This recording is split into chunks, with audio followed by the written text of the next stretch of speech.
And now, am a full-time entrepreneur. I help small business owners and entrepreneurs overcome overwhelm and manage their time and their energy and their focus so they can grow their businesses without burning out. Yes, indeed. Miss Cindy Baker, thank you so much for sharing your knowledge and wisdom to the world. Focus to Fortune. Can you tell us about this book of yours? Yeah. So when I was as an adult, I got diagnosed with ADHD and learned how to work with my brain instead of fighting against it. And so these are ADHD friendly time management strategies in this book. It's simple, it's easy to read. Um, it's aimed towards entrepreneurs, but it is applicable to anyone who has a busy brain, a lot going on. Um, whether you have ADHD or not, if you struggle with focus, distraction, procrastination, you'll find something helpful in this book. It's super practical, and I give a lot of illustrations of other entrepreneurs and how these strategies have worked in their life.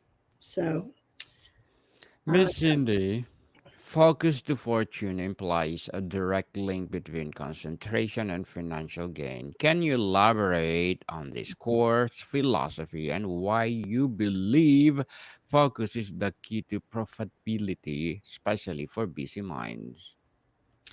yeah, and you're absolutely right. There is a correlation. I mean, for one, if you can manage your focus, your whole life gets more organized, including your finances. But also, you end up spending more time on what matters. Because I hear a lot of people say, well, if I just had more hours in the day, and I don't think we Yes. need more hours. I think we just need to spend the time that we do have on what's really important. And if you're an entrepreneur, most of your time needs to be spent on revenue producing activities. And what we end up doing is wasting time, especially our high energy and time when we're the most mentally alert. We waste that on things like checking email and stuff like that because it's easy, and we don't naturally gravitate towards wanting to do the things that require a lot more concentration. So so yeah, if you can manage your focus, by default, you're going to end up having a more successful business.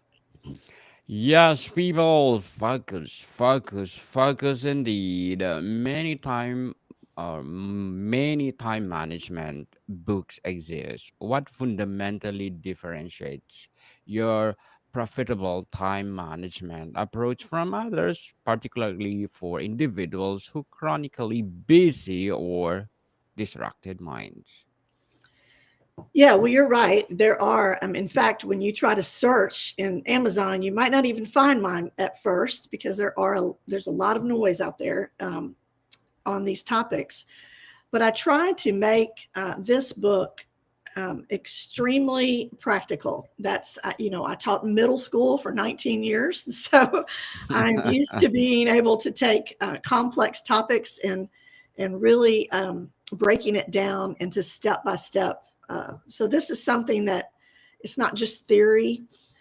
These are proven strategies that have worked in my life and in the lives of my coaching clients. I have a group coaching program, so they're not just tips that I read in some other book and I'm repeating.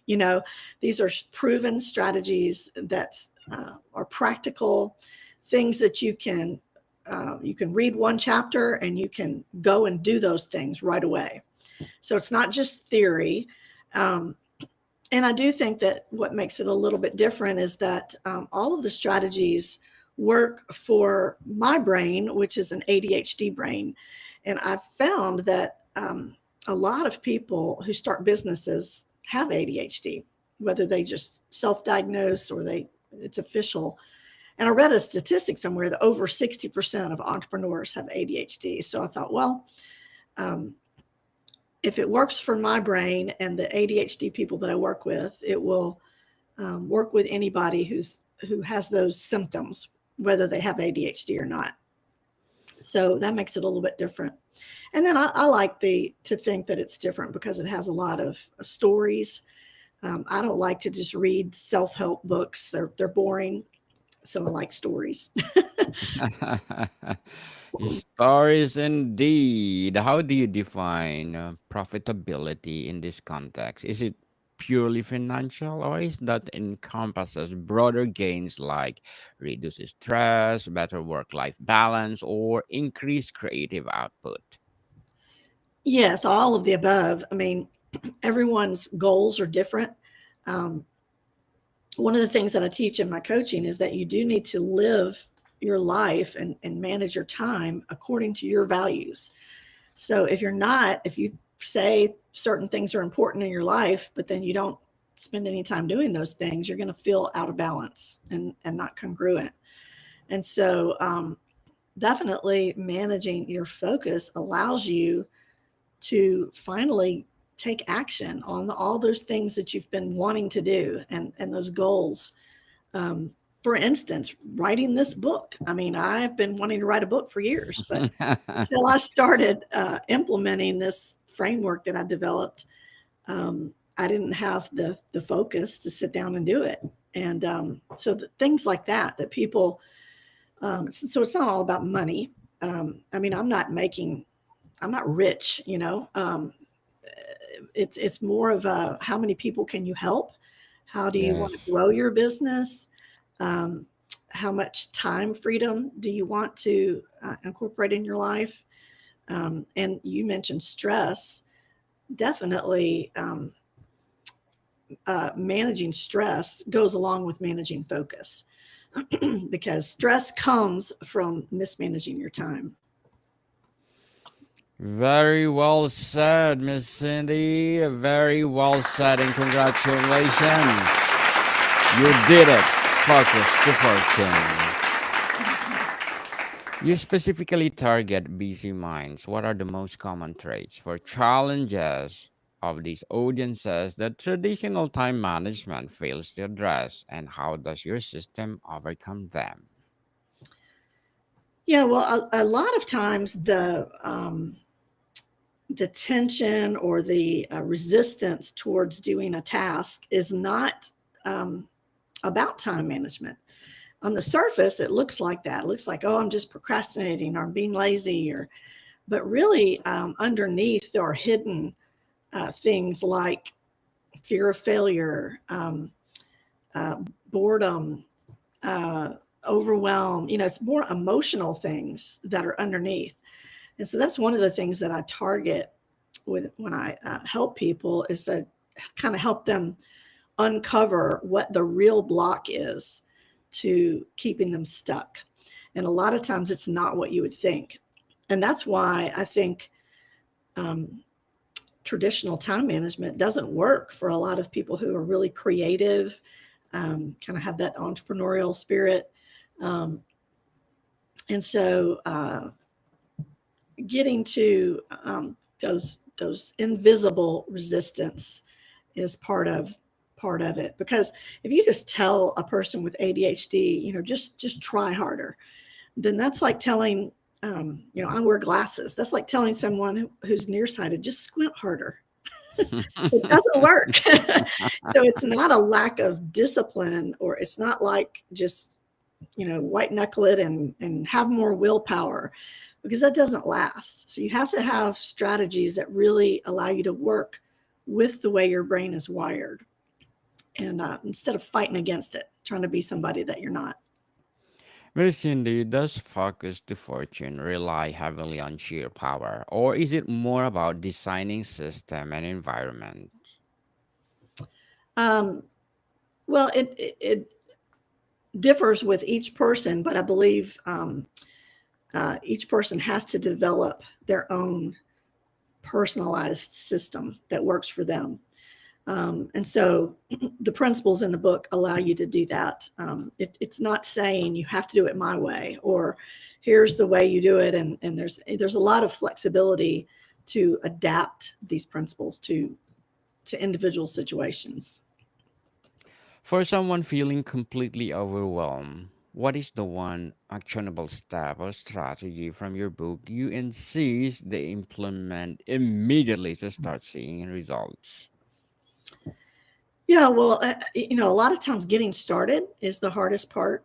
And so just identifying the next step is sometimes all it takes.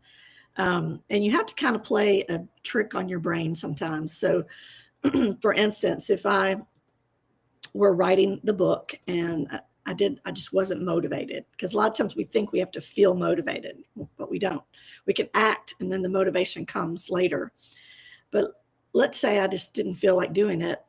Then what would be the next smallest action that I could take that would assure success? Tiny little action. Well, it would be walking across the room and sitting in the chair by my computer. That's small. I mean, I can do that. Okay, I'm in the chair now. I can turn on the computer or open my laptop. I can pull up the document. I can find the last sentence I wrote. You just sort of talk yourself into the next tiny little step. And as you start to get that momentum, the overwhelm starts to go down a little bit. But overwhelm comes from different sources. And so sometimes it helps to figure out why you're feeling overwhelmed. Is it because you're tired physically? Is it because you don't know what to do? You need clarity.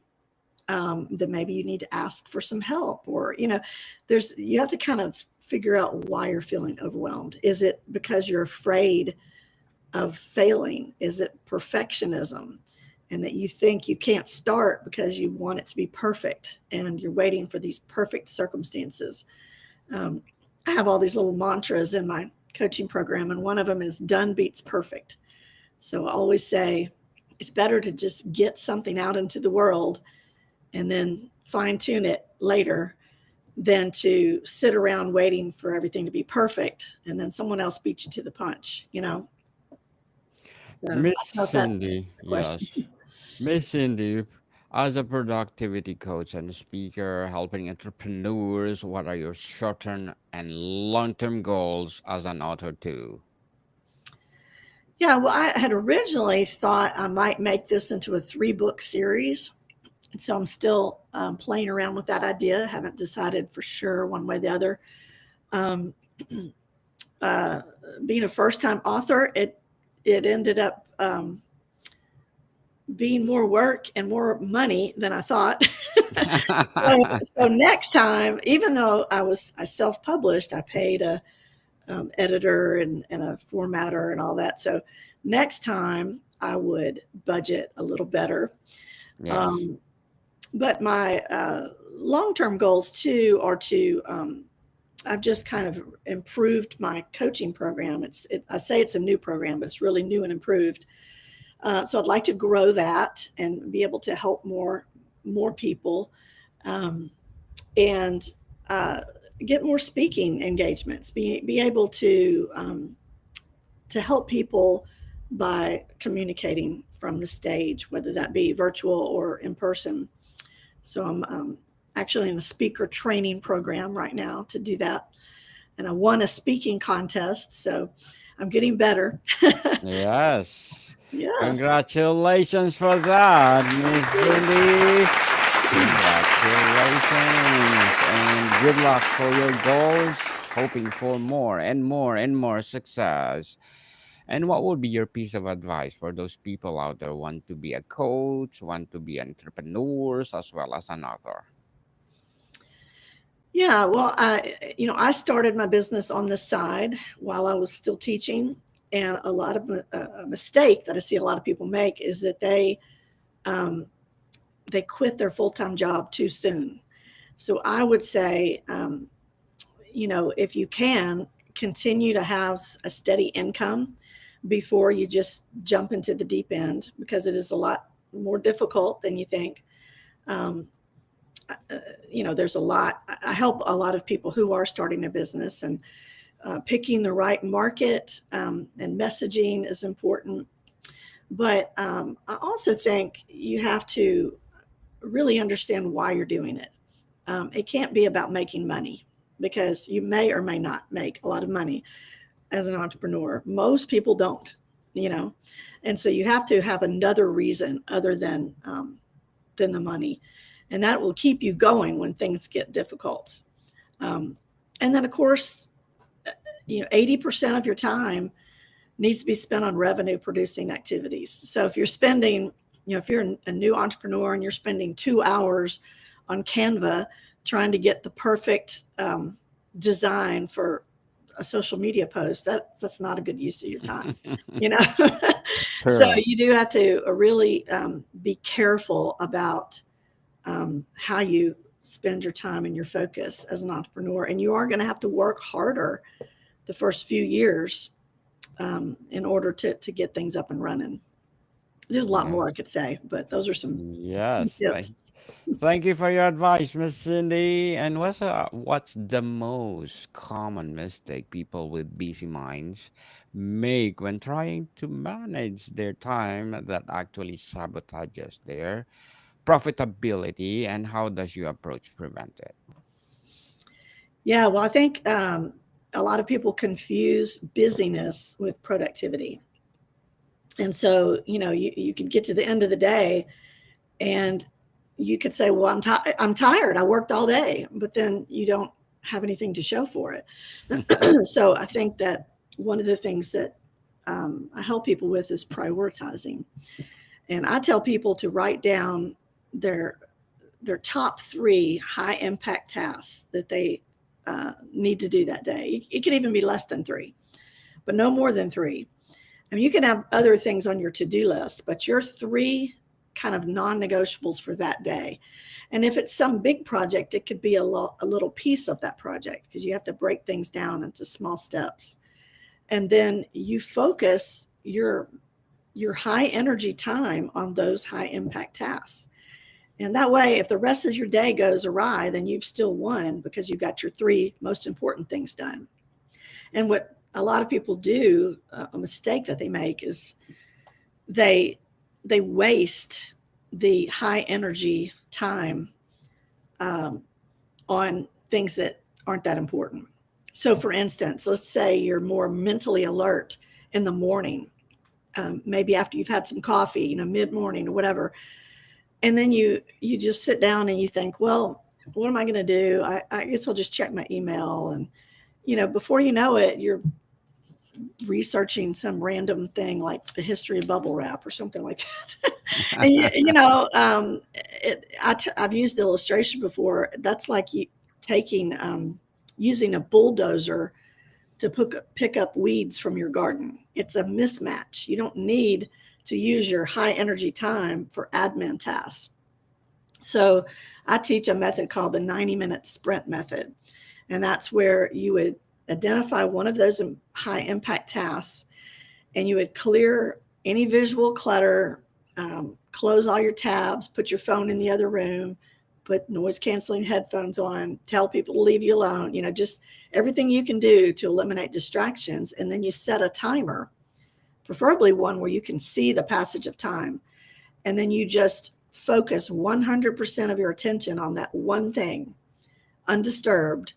And if you can't do 90 minutes, you start with 25 and kind of work up. And then when the timer goes off, you actually stop and take a break. And you physically get up and walk around. And there's a lot of science and scientific studies that have shown the value of that. Even as an educator, we learned the value of a break mentally. And so what some people do is they'll just waste time on insignificant things, and then they're tired, let's say mid-afternoon, and then they think, well, gosh, I never did do the thing that's so important. I got to do it now. But they're not concentrating as well.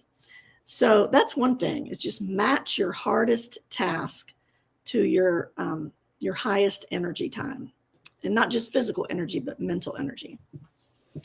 Miss Cindy, while fortune suggests business, can the principle and focus to fortune be effectively applied to improve focus and profitability in personal life goals and creative pursuits?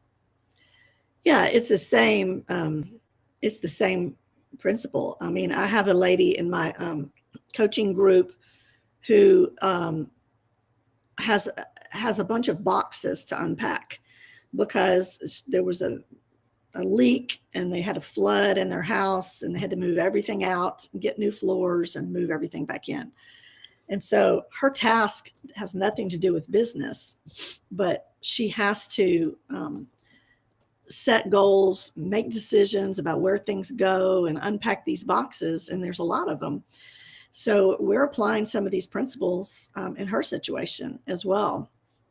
So it really applies to anything in life. I mean, you know, when you get to the end of your life, you don't want to look back and say, well, I checked all my email, you know.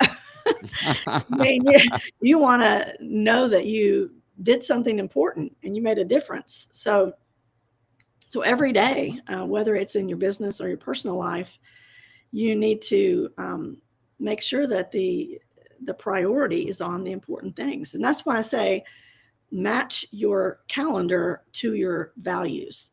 For instance, if you say health and fitness is a high value, but you never have any time to exercise, then you're going to feel out of balance because your brain says that's important to me, and you know you're not doing it. So you're going to feel that tension.